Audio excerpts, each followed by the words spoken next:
ضحى بالجانب الرياضي له، ضحى في سبيل رفع القيم والمبادئ والاخلاق في القاره الافريقيه بطبيعه الحال. وهذا النهضه البركان اقول المغربي يعني بطبيعه الحال كان التجا الى هذا الوهم الذي صنعه لنفسه بمعيه اعضاء من المخزن المغربي الذين ارادوا من جعله يعني بيدقا لشرعنه هذا الاقجع الذي اصبح ما على باليش واش في الكره الافريقيه في الكاف وفي المغرب وفي كل شيء. للاشاره هي فقط اشهر قبيل كاس افريقيا في المغرب. تحديات قادمه بطبيعه الحال.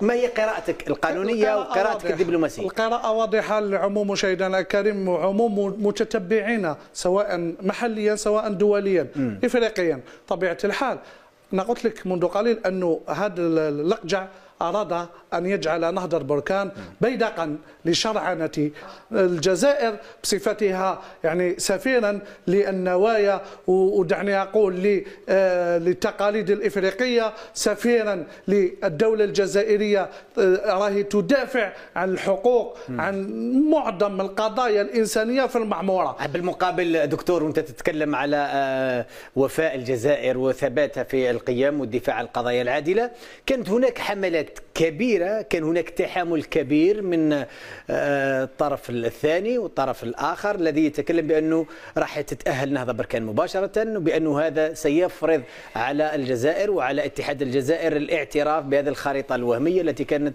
تحمل أو كان يحملها قمصان هذا النادي.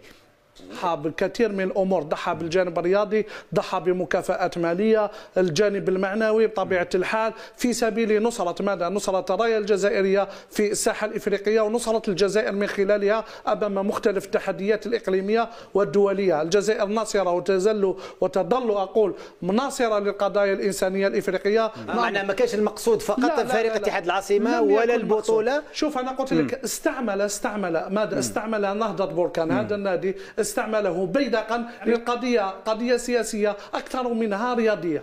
مفهوم اخي؟ يعني هنا إذن كيف يبرز هذا القرار؟ كيف يبرز هذا القرار اليوم الصادر عن الطاس؟ كيف يبرز اهميه الالتزام بالقوانين الرياضيه وحتى القوانين الدبلوماسيه؟ وماذا يعكس عن لانه اتحاد العاصمه ما خاضش هذه المعركه القانونيه لوحده، أكيد بل تحت غطاء الحكومه الجزائريه والحكومه الجهات الرسميه الجزائريه. واش يعكس نفوذ الجزائر اللي فازت قبل اسابيع من الان بمقعد في الاتحاد الافريقي؟ المفوضيه الافريقيه بارك الله فيك. هذه نباركوا للسيده حدادي. طبيعه الحال الانتصار هذاك كان عكس يعني وعنده اثار مستقبليه بطبيعه الحال. يعني الان الدور جاء رياضيا انتصارا للدوله الجزائريه، انتصارا للخارجيه الجزائريه. الناس بزاف راهي تغلط وتقول لك لا، الحكومه الجزائريه كانت ولا زالت وراء اتحاد العاصمه واتحاد الجزائر، والاتحاديه الجزائريه كانت ولا زالت تضغط في الاروقه الافريقيه بطبيعه الحال. اروقه الكاف. خلينا نربط الاتصال برك بالاعلامي الرياضي مراد بوطاجين ايضا لنتحدث في هذه النقطه. استاذ مراد اهلا وسهلا بك. مساء الخير اخي سفيان حجي، مساء الخير لضيفك كذلك محمد بن تيفور المحامي اللي مختص خاصه في القضايا الرياضيه. اهلا وسهلا بكما. استاذ مراد وانت العارف بالقضايا الرياضيه وكذلك العارف بالقوانين، ما هو تاثير الحكم النهائي لمحكمه الطاس لصالح اتحاد الجزائر ضد غريمه وضد نهضه بركان؟ وخليني على كل حال نقدم على الاقل مقدمه. نعم ثم نمشي يعني للنتيجه النهائيه ان صح التعبير اذا كان بقينا رياضيين. احنا نقول قرار الطاس يعني ان تصرف او الشيء اللي قام به فريق اتحاد العاصمه كان سليما. هذا هو الشيء. هذه القضيه اللي عندها وقت مضى، يعني شوف بالله عليك الخساره اللي مني بها فريق اتحاد العاصمه خسرته للنهائي اللي كان قادر يفوز به بسهوله جدا. نعم على البساط، معنى المباراه لم تلعب. لكن اذا تاهل بطبيعه الحال، اذا كان التاهل يفوز يعني نظير المستوى اللي قام به، هذا من جهه.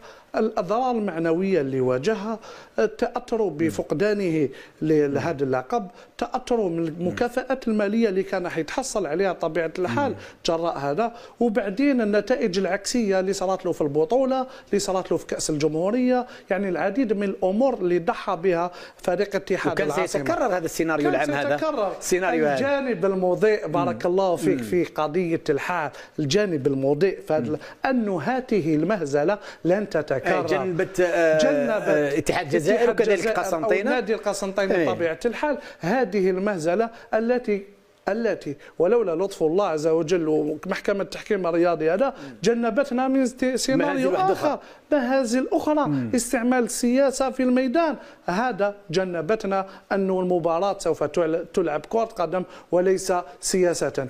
الآن القارئ المتمعن في كل قضايا العصر الحالي سواء الرياضية والثقافية الاقتصادية يرى أن أهم التصريحات الحدث كان محمد قاسي السعيد، احنا كنا تناولناه بالطول والعرض يوم الخميس، هو تفوق الجزائر وفوزها دبلوماسيا ورياضيا على نهضة بركان وعلى الخريطة الوهمية بعد قرار الطاس الأخير، ولو أنه آخر الأخبار تفيد أن الطرف الآخر لا يريد الاستسلام ويؤكد على أنه سيلعب بالخريطة الوهمية. ما تعليقك على الذي حدث هذا الأسبوع؟ لا ما يلعبش بالخريطة الوهمية رضوان. هذه شوف، أولا نوليو شوية للوراء، هذا فوز الاتحاد ترى فيدراسيون تاع الجزائر، اتحاد الجزائر كرة القدم، اتحاد الجزائر كرة القدم، لأن هي عرفت وين تروح كيفاش دير، واختارت المحامي المناسب هو لا خاطر الاتحاد العاصمه جازوا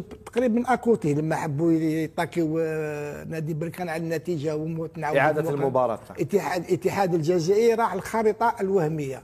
اليوم رضوان الجزائر، يعني انا بالنسبه لي حرت بعض البلدان الافريقيه رياضيا لان تقول لي علاش؟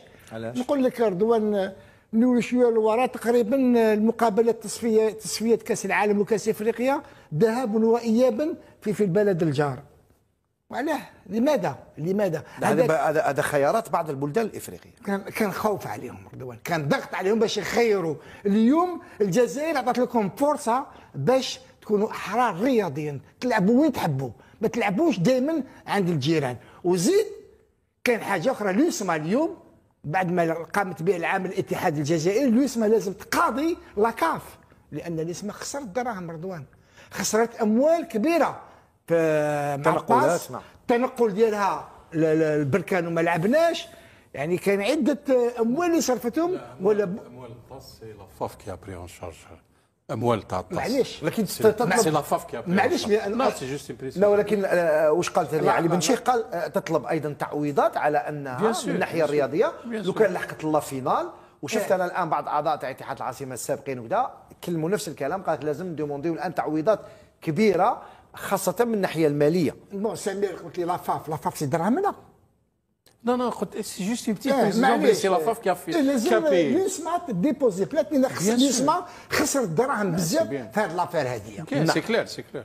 تؤكد سمير عماري انه القضيه انتهت وسوف لن يكون فيه اي استئناف على مستوى محكمه الطاس الرياضيه. هو القانون او القرارات ملزمه لكل الاطراف. شوف لي ديسيزيون تاع الطاس كما قلت انت، لا رجعتها فيها سون ابل. كاين هناك يعني دي كا تري رار وين تقدر تروح للمحكمه السويسريه، المحكمه بوبليك، ولكن هذا امر غير نادر. في شويه صياح طرب من الاعلام الجزائري اليومين دول، بمعنى الاعلام الجزائري اليومين دول الفلنكات شغاله.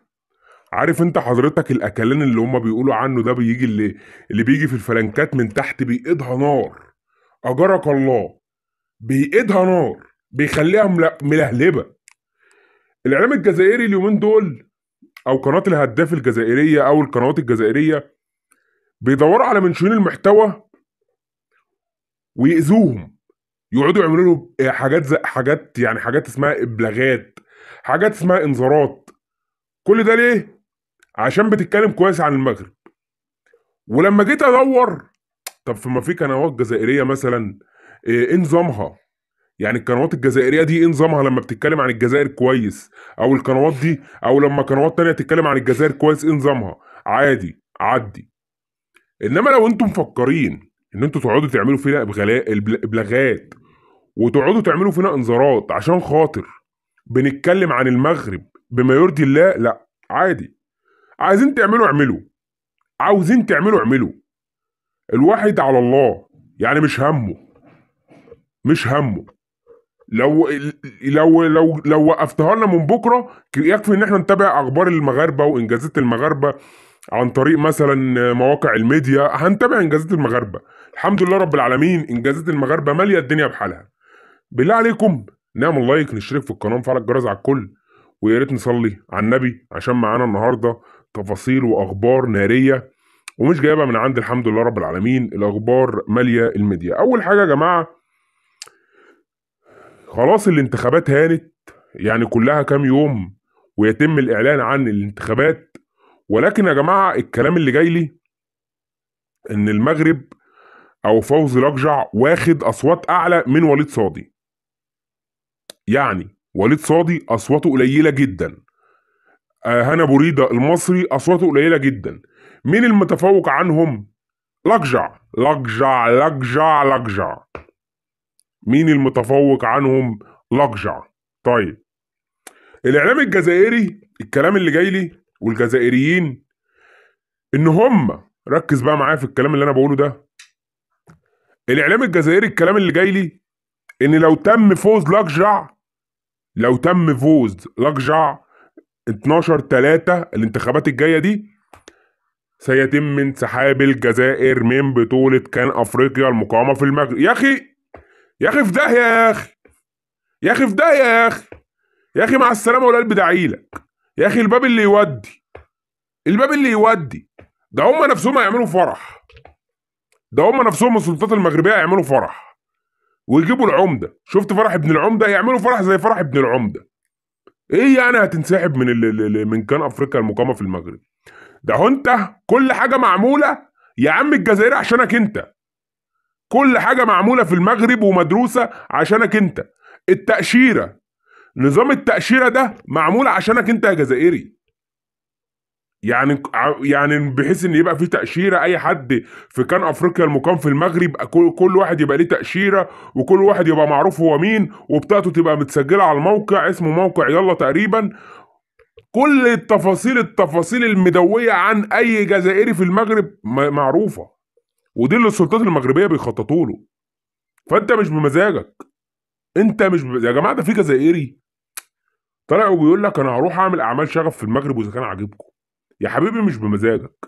انت تعرف ان المغرب لو انتوا ما طلعتوش عيال، ولو ان شاكك 100% ان انتوا عيال اصلا، تعرف ان المغرب يا جزائريين ممكن عندهم استعداد يقول لك احنا مش عايزين مع المنتخب الجزائري، ركز في الكلام ده كويس، ممكن يقول لك احنا مش عايزين مع المنتخب الجزائري الا 500 واحد بس في كل مباراة، هم حرين، ما فيش الا 500 جزائري يدخلوا الا في كل مباراة. وانا كمنتخب مغربي معايا السعة الكاملة للجماهير في قلب الملعب، معايا يا عم قول معايا 40,000 براحتي، ان شاء الله حتى اجيب 50,000 براحتي. ملاعبي كويسة، ملاعبي على أعلى مستوى، ملاعبي منظمة، عندي أحسن ملاعب، عندي أحسن فنادق، عندي أحسن كل حاجة، بسم الله ما شاء الله الله أكبر، براحتي. إنما أنت بالذات يا جزائري أخليك توحوح كده، أخليك توحوح. يعني تخيل يبقى في مباراة ما بين المغرب مثلا والجزائر، وتخيل يبقى في الملعب جماهير مغربيه معديين ال 40,000، وتخيل يبقى من الجزائر يبقى جماهير جزائريه ما يعدوش مثلا، قول يا عم قول ال1000. وتخيل بقى الاعلام رايحه جايه ومش عارف ايه والخريطه وبتاع، وانتوا يا جزائريين قاعدين ولا حول لكم ولا قوه.